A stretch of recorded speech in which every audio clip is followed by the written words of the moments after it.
beat the Sean. Beat the Sean. This is not that YouTube channel. We can't do it because of copyrights, Bruce. I knew that would put a smile on your Oh face. my god. Oh my god, that was not how I expected to start, but okay, we'll just go with that. Let's go with it. All right, Survivor Series 2020. Bruce, what do you want to give your thoughts on it? I liked it. It was Uh, very good. yeah. I recently just finished it right now because it took me 2 days. Because first off, I had to work. Because obviously I had to work the weekend, so that's the part that sucks. Because I can never see these damn pay-per-views live, and I always get spoiled on the damn Instagram. So that's just unfortunate. I feel you. I know how that feels. But besides all that, I mean, I just finished it today, and I couldn't help but get emotional. But I will talk about that later because obviously that's not the beginning of Survivor Series, that's the ending. But anyways, honestly, I thought Survivor Series was better than I thought. It wasn't great, but honestly, there was a lot of more technical wrestling than I expected. Yeah, it was a solid show. I got to say the build up to Survivor Series. Honestly, this is probably one of the most boring build ups that I've ever experienced because I've been watching faithfully, Raw and SmackDown every single week, and the build up just did not catch me. It did not for me either. Like It was I was never boring. invested. Yeah, I had very low expectations for this show. The only match that I was looking forward to was McIntyre versus Roman Reigns. Other than that, everything else I could care less. But this show brought it where it needed to be brought, you Yeah, know? I mean, it wasn't. I mean, obviously, it's nowhere near the takeovers, but for what it is, knowing how Vince McMahon is in charge, honestly, it was acceptable. It wasn't the best, but I did find it entertaining at least. Yeah, amidst of what's going on to right now, this is one of the more entertaining pay-per-views.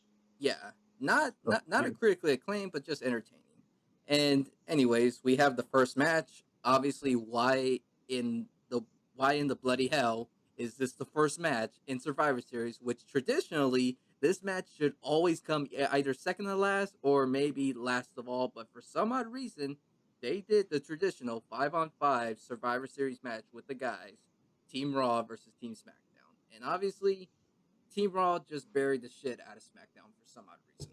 Oh man, Barry is right. I mean, it felt like none of the guys were able to get their stuff in, but for what it was a very entertaining match. But wow, SmackDown suffered this year, and didn't they lose last year? I no, I think last year was all NXT because remember NXT was part of the Survivor Series, but no one's gonna acknowledge that anymore. I think the year before too, SmackDown lost. I mean, at first when I saw it, it started off pretty good. Technical wrestling.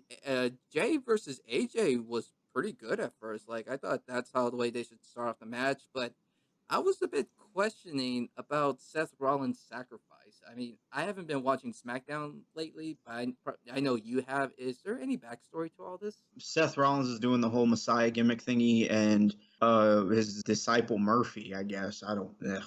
Anyways, his Murphy is, he fell in love with Rey Mysterio's daughter Aaliyah. They're going out now, and the whole point is Murphy getting the respect for Rey Mysterio. And for a second, Murphy, it seemed like he turned on Rey and he was realigning himself with Seth Rollins. And at the last minute, Murphy stabbed Seth Rollins in the back, which was a great shocker. I loved it. And So is they it? had a Oh, match. sorry, Oh, sorry. I didn't mean to cut you off. I'm just saying. So are you telling me that it's just Seth Rollins just struggling right now to find himself? I think it's more just a depression. The fact that a guy that was basically his punching bag, Overtook him. which yeah, overtook him. He actually, and not to mention, he beat him on the Friday before Survivor Series. So, and on top of that, he's got a baby on the way. So, yeah. Yeah, I actually heard that this is actually the reason they actually wrote him off TV because of this story. They just wanted to just eliminate him being the self-sacrifice, so he can be at home with Becky Lynch because she's about to give birth in about a month later. So obviously they're gonna give him time off. Hey, So that's good for them. Also, Kevin Owens. Oh my God, Kevin gave it his all in this match. dude, Kevin Owens gives his all in every match. I love Kevin Owens. Any match that he's in, especially put Kevin Owens and Sami Zayn in a 60-minute Iron Man match, I am there, you know. Amen. Just anything Kevin Owens, anything Kevin Owens does amazes me. Just Kevin is just, man, he's so extraordinary, you know, like I can't describe it. It's just awesome.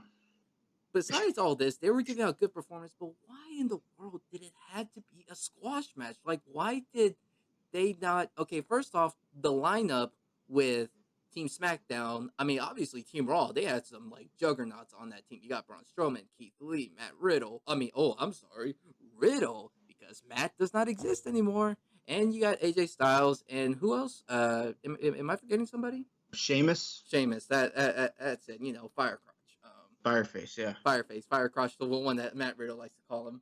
Anyways, but the thing is, they didn't really had a good. There wasn't a good build on SmackDown. Like, I mean, sure you had Jay. They've been trying to build him up, and you had Seth Rollins, but you didn't use him, and you had Kevin Owens, Mhm. but obviously they haven't been building up anybody in the SmackDown area. So that was the only thing that Yeah. made SmackDown look so weak. And I'm like, you want to make these brands both look good, so why not give SmackDown a hell of a fight?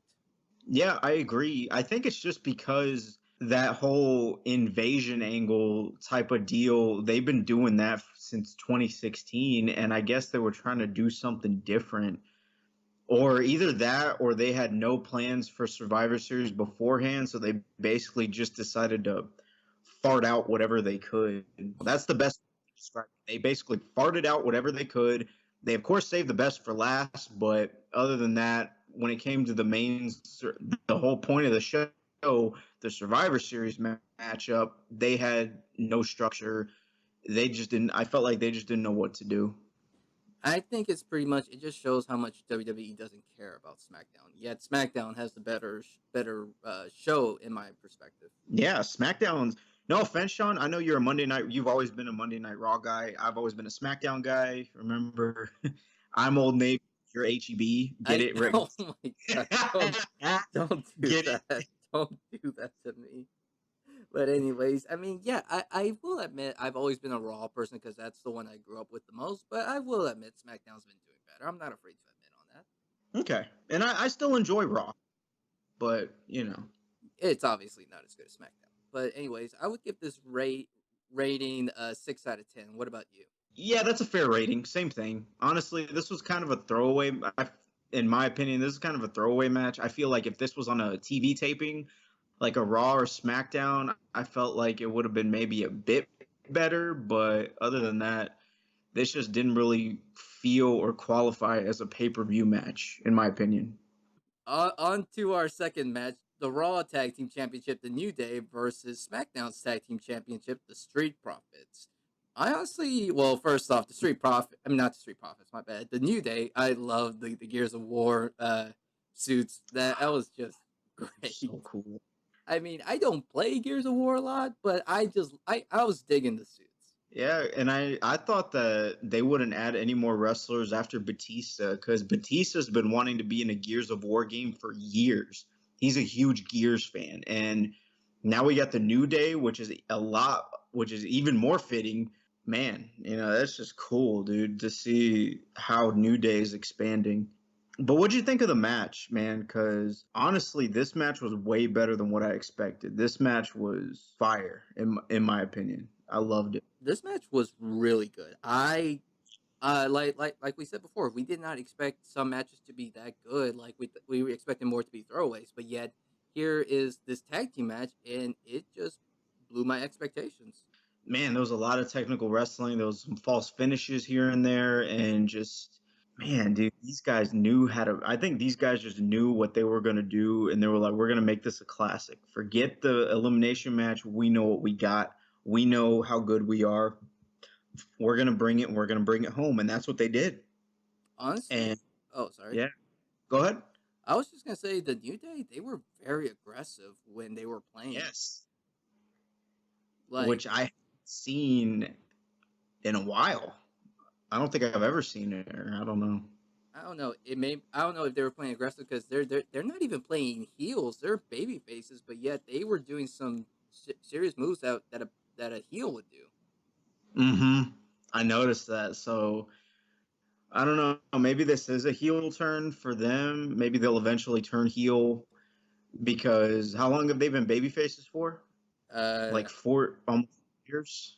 Maybe I'm not sure. I stopped keeping track of them on in general, but I have kept track with up up down down. And we got to talk about the ending because the ending to me, it felt like the passing of a torch.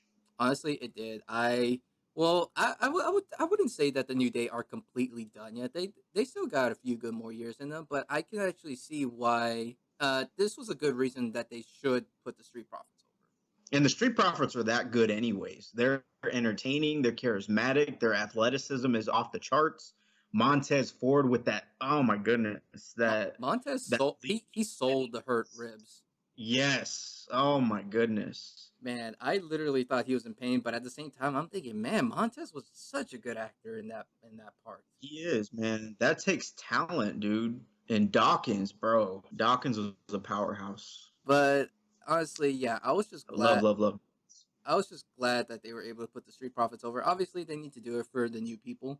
And honestly, I think that I keep saying honestly, I'm so sorry, but I just think that the Street Profits are obviously the next big tag team if they do it right. Because you know how Vince can sometimes get with tag team; they can go a little too far.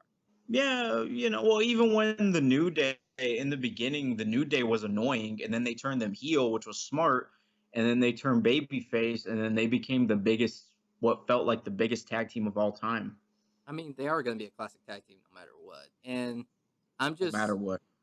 I'm just curious to see how things are going to go in their both respective brands for Raw and SmackDown.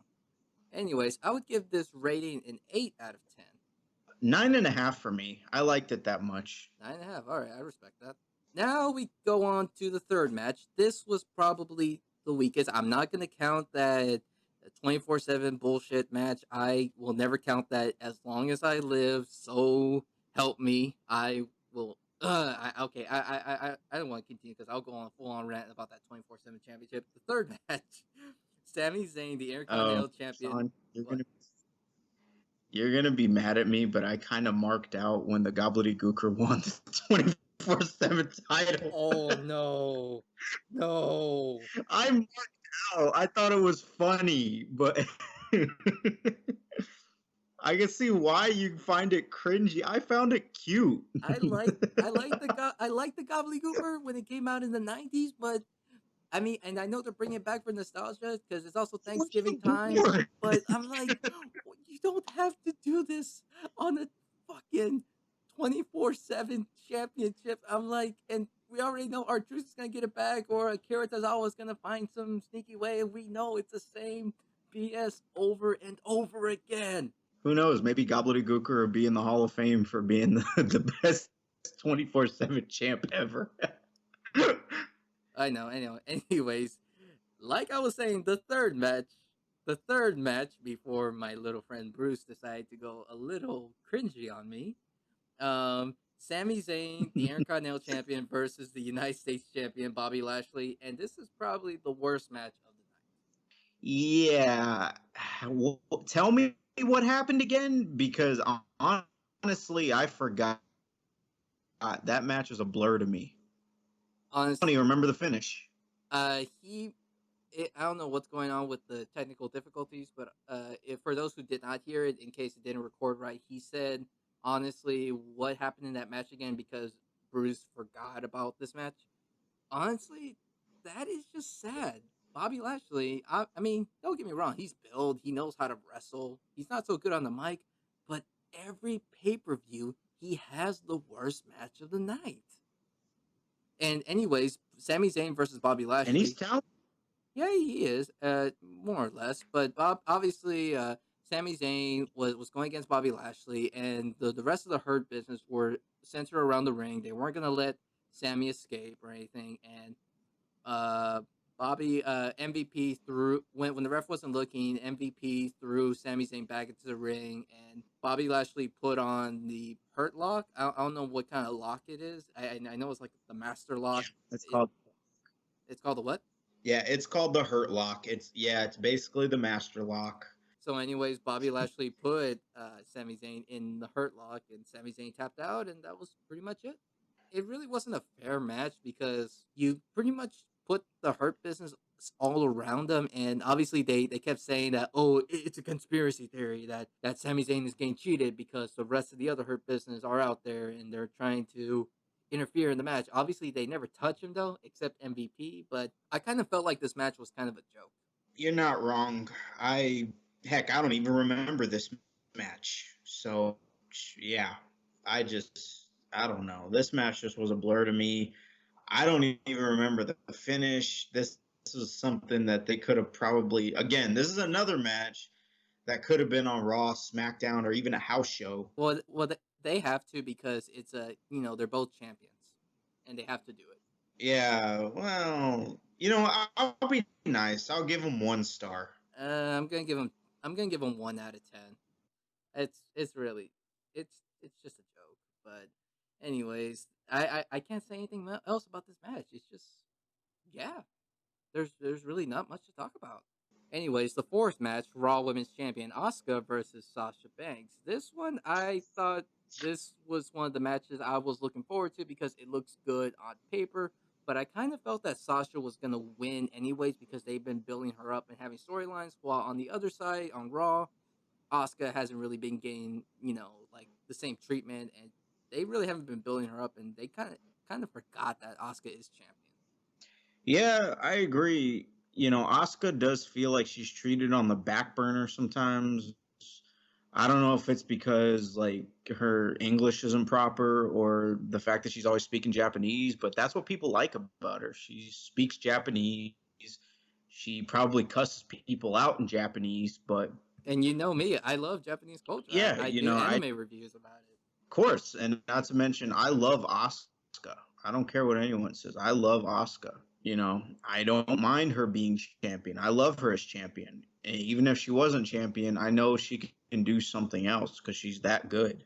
I think the match was actually pretty good. It was like I said, we're gonna say this the rest of the podcast. There's a lot of technical in which I liked, but the thing was, it was not a buried match. It was not like I beat you to a pulp that I am more superior. It was more Sasha Banks rolled up Asuka to make it seem like Asuka Yeah. was a contender, and this is actually the first decent match in a while that Asuka's been in. And I knew Sasha Banks was gonna win, but I'll accept this win because it wasn't a like I beat you win. It's more like I beated you, but just narrow type thing. Like I just Mm-hmm. I kind of like escaped the win. So oh, Yeah, I it was agree. acceptable. Yeah. Um, Yeah, I agree. There was a lot of physical back and forth, a lot of roll ups, that were going on between two women. And I'll just say, anytime Sasha Banks and Asuka go at it, they're both very good in their own right. And I felt this was a very, very good match. And like you said, it wasn't like the I beat you because I'm more dominant and I'm this, I'm that. No, I beat you because, I somehow gained a narrow escape and boom, I saw an opportunity and I took it. And that's what Sasha did. And, it was a surprising win too. I remember I was like, wait, what? Because I thought Asuka was going to win. But yeah, it was these two women brought it home. pretty much enough said. And honestly, I would give this rate an 8 out of 10. 7.5. 7.5. Okay, so I thought a little bit more. I actually like this match more than you did. So, anyways, we go on to the fifth match of the night, and honestly, I don't know why these matches are so mixed up. Like if I were in charge of the booking, I would go from like the very least important match to the most important matches. But it's just the way how they're booking it. And I don't have the next match is the Women's Survivor Series match. I don't have a problem with that being the second to last. I mean, all power to the women. It's just I would have put it the second to last, or maybe or somewhere around that category. That's the only one that I get right. But anyways, this match was entertaining to say the least. Yeah, this match was very entertaining, very good. It even had, like you say, some technical wrestling. It did. It kind of But did have technical wrestling, not entirely, but I noticed that they were focusing more on Lana in this case scenario. yeah, I actually felt bad for Lana because they made her sit out, and my heart actually sank for Lana. I was like, no, what about Lana? And then, and She becomes the then sole surprise, survivor. yes. And I was like, man, the irony, that was hilarious. It was very hilarious, but I saw it. I first saw it on Instagram. I literally went on break from work and I saw that Lana was the sole survivor, and my first reaction was what? And yeah, yeah, my Raggy? but any yeah, that's my impersonation of Scooby. Yeah, but anyways, uh, yeah, I when I first saw it coming back home, and I knew that Lon was gonna be sole survivor, I'm thinking there's either two options that's gonna happen. Either something's gonna happen to where they're all gonna get eliminated, and it just so happens Lana's the sole survivor, or Lana's actually gonna get in there and actually pin Bianca Belair and get the surprising win. But then again, I don't know if that would have been a good option because that would have made Bianca look bad. And so, luck be told, it just happened just like that. And It yeah, was a smart finish. it was kind of a smart finish, but I can tell that they were going to do something with Raw because they haven't been doing any storylines with SmackDown's women. Yeah, the women's division just, man, it feels like cannon fodder. SmackDown has actually had some pretty good women's matches and rivalries, especially with Sasha and Bailey. But Raw, it feels like I'm watching, I don't know, like Mean Girls or something. I don't know. It feels like some high school drama thing that you'd see like on the CW. I think that's what Raw is always trying to be. It's trying to be a soap opera. I mean, not, did I say SmackDown? I thought you said Raw, but yeah. Anyways, I'm just saying for the rating. I'm just saying for the rating of this match, I would give it a 7.5 out I agree. of 10. Okay, now finally, this is actually okay. The first match I was looking forward to was Asuka versus Sasha Banks, but this last match was the match that I was looking forward to the night the most, and that was the WWE Champion Drew McIntyre versus the Universal Champion Roman Reigns. Two big juggernauts going at it to each other. And this is the only one time where Vince McMahon is probably going to be happy that two big sweaty men are literally wrestling in the ring and they're both champions, and he's just drooling all it in the bag with his headset on. Yeah. But here's the difference. Yeah. I know Vince loves his sweaty men, but these are good big sweaty men. But yeah, I was looking forward to this match, but I was kind of thinking they're probably going to give it to Roman because, don't get me wrong, it looks good on paper, Drew McIntyre versus Roman Reigns, but Drew just barely won the WWE Championship from Randy Orton, and I'm thinking to myself, what was the point of putting the title on Randy in the first place if you're not going to give him a long reign? And had it been Orton versus Roman, I would have saw Roman getting the win without a doubt. But now that you put Drew in there, now I feel like now that's a challenge. Yeah, it's unpredictability, which is good. That's the one thing that this match had was unpredictability and an actual story to it. They did a lot with this match and the build up to it that made me care. The storyline building up to it, Drew McIntyre coming out on SmackDown and saying, "Dude, I'm going to beat Randy Orton, and when that happens, I'm coming for you." And sure enough, man of his word. And but boy, what a match, dude. Would you say this is match of the night? This was definitely match of the night, and that's a shocker. Usually, when it comes to WWE's pay per views, their last match is never match of the night. In a long time, it hasn't been. Yeah, and that's surprising, and that's pretty good because I love guys like AJ Styles and the New Day and the tag team championships and all that, but just for I guess just for once, I guess I would like to see the top guys, put on something amazing. And this match just proves And that they're the top guys. yes, and lots of people are gonna argue and be like, well, it doesn't seem like anybody feels like the face of the company or whatever. Dude, both of these guys are practically the faces of the company. They both have marquee value. They're both entertaining Roman Reigns, after years of backlash and people calling him a John Cena wannabe, and for people booing him for no reason at all, Roman Reigns has finally come into his own and created a character that everyone can both be satisfied with and can both hate at the same time. And I love Roman Reigns, but I love Drew McIntyre even more. You know. I know. I love both these wrestlers. It's just crazy how these two have come a long way. Where Drew, when I first saw Drew coming into WWE, Mhm. and I literally thought that this guy's not going to make it anywhere because they put him as the chosen one, and Mhm.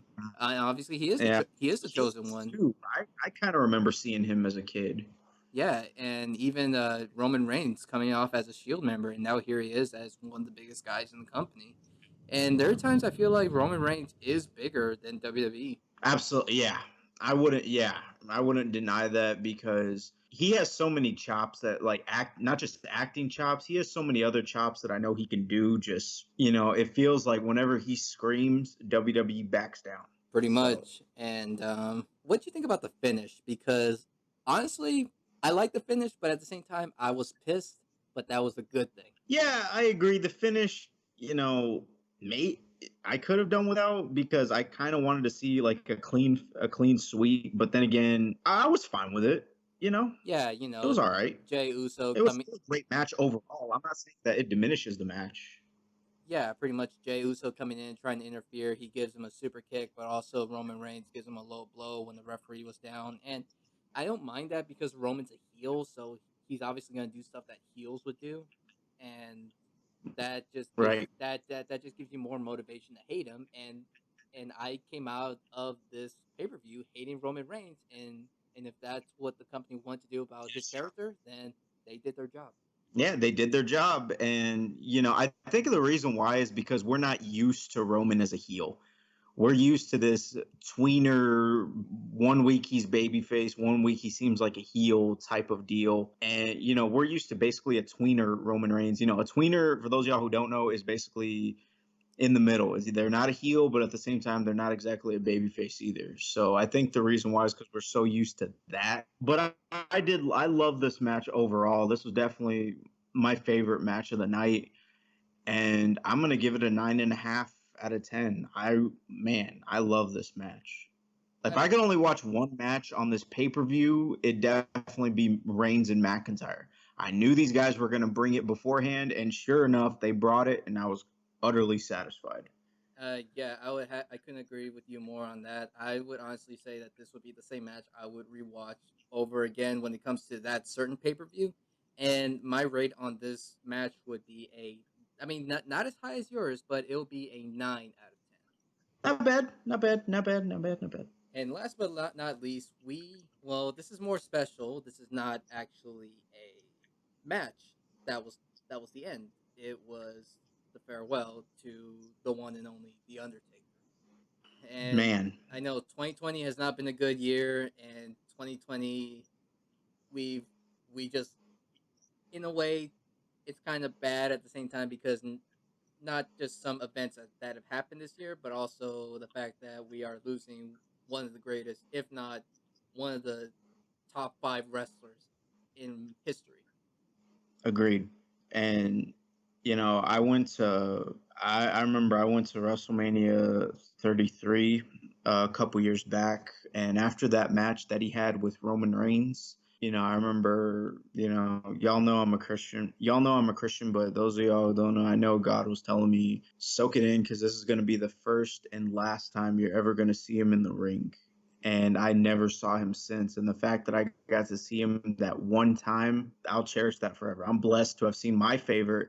Yes, Undertaker's my favorite wrestler of all time. And the fact that I got to see him one time, even though he lost, I just wanted to see him one time. And man, you know, and this was the swan song that I think that he, in a way, always wanted. Mark Calloway himself, I believe this is something he always wanted. And I'm happy for him. He deserved this, because for the many years, the many memories, whether it was the dead man, whether it was Undertaker with the purple gloves, or the Ministry of Darkness, or Biker Taker, or when Kane buried him at Survivor Series 2003, and he came back as a mixture of, Biker Taker and, the Dead Man and whatever Undertaker you grew up with, he made an impact on you. Heck, every time I used to watch him on SmackDown, I would look forward to the Undertaker's coming, and I would get disappointed whenever they didn't show him that week, but it kept building up to his return.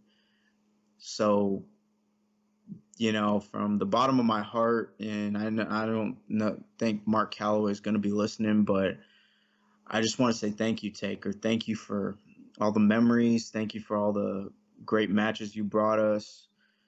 Whether for Shawn, because Shawn saw Taker at Mania 25 with Shawn Michaels, or whether it was, him versus Jake the Snake or Diesel or, Bret Hart or whoever, or Stone Cold Steve Austin.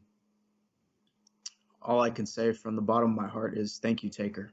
Thank you for everything. And as a farewell tribute, this was much deserved. And yeah, go ahead. Sorry, I didn't mean to get emotional. No. You had all the right to be. And honestly, I was going to mention that my first experience with the Undertaker. Actually, no, he was not my WrestleMania 25 was not my first experience. I've obviously been to more wrestling than you. Not trying to rub it in. And I I think the first time I saw him was on SmackDown, and he literally came out, and my aunt Diana, she started crying because that was a person, because my aunt has always had a crush on the Undertaker and has always loved him. She's been there with him ever since his debut in 1990 at the Survivor Series, and just being in awe and seeing him come walk down that aisle and knowing how much of an impact he has on people and how well he fights, how great he fights in the ring. And like you said already, WrestleMania 25, I was there in front of 72,000 fans and I saw Shawn Michaels versus The Undertaker. Obviously, here I was because I was rooting for Shawn Michaels because he was the Heartbreak Kid. His name was Shawn, just like me, but also because I wanted to see someone break the streak and I thought Shawn would be worthy, but obviously that did not happen. But I still respected the hell out of Undertaker. And the fact that to this day, Shawn Michaels versus The Undertaker at WrestleMania 25 is still the greatest match I've seen in my life, in person, at least to say. And that is that is just one moment that I will never forget and I will always cherish. And that was probably, and it will know.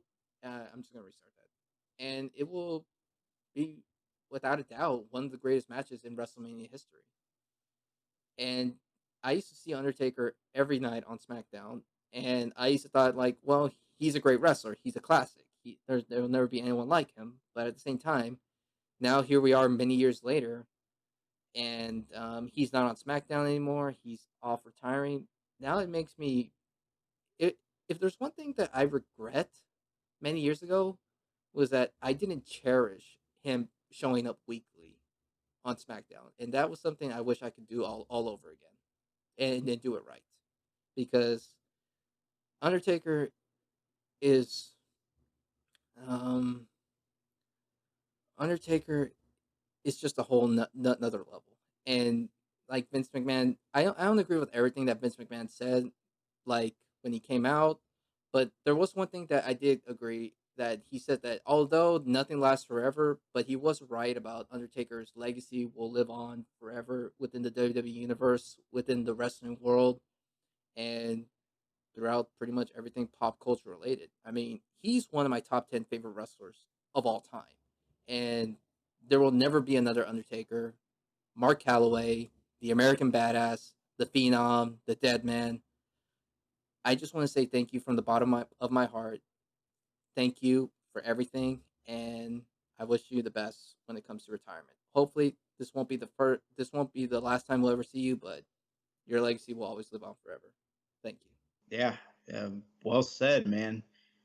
Well said. And one of the things that I wanted to point out that I love the most was when he's doing, his classic pose with his eyes rolled up and his tongue sticking out, and they pretty much brought out a hologram of Paul Bear. Yeah. Remember? Yeah, I saw that. That warmed my heart, and just to see that, and it brought a huge smile out of my face, just because Paul Bear was a big part of Taker's career, not just Taker's career, but also for Kane. Yeah, that just brought a huge smile to my face just to see that. I get to see that one more time, and Yeah. It would have been nice to had an audience there. I will admit it would have made the place so much better. But obviously, you can't control time with Undertaker's retirement, and you also can't deal with whatever's going out on the real world. So you pretty much got to work with what you have. I was just gonna say that the WWE universe and all his fans are with him in spirit.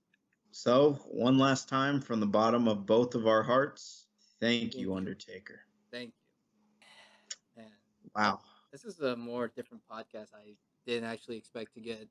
I will admit, when I was talking a little bit, I kind of got a little bit emotional.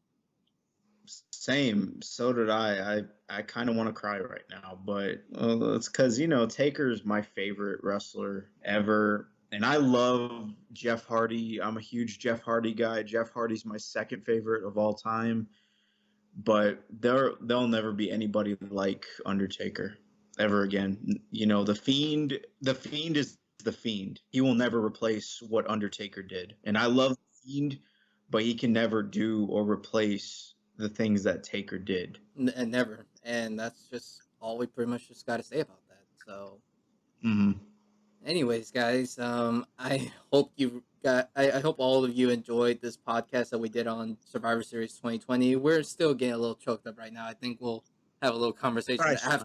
after when we're done recording with this session. But obviously, if you enjoy what we talked about here, you can catch up on more podcast videos that we're going to do later on in the future for more wrestling pay-per-views. If you like this video, please give it a thumbs up. And if you haven't already, subscribe here to the channel for more content. And until then, well, signing off from me and Bruce, and we'll see you in the next podcast.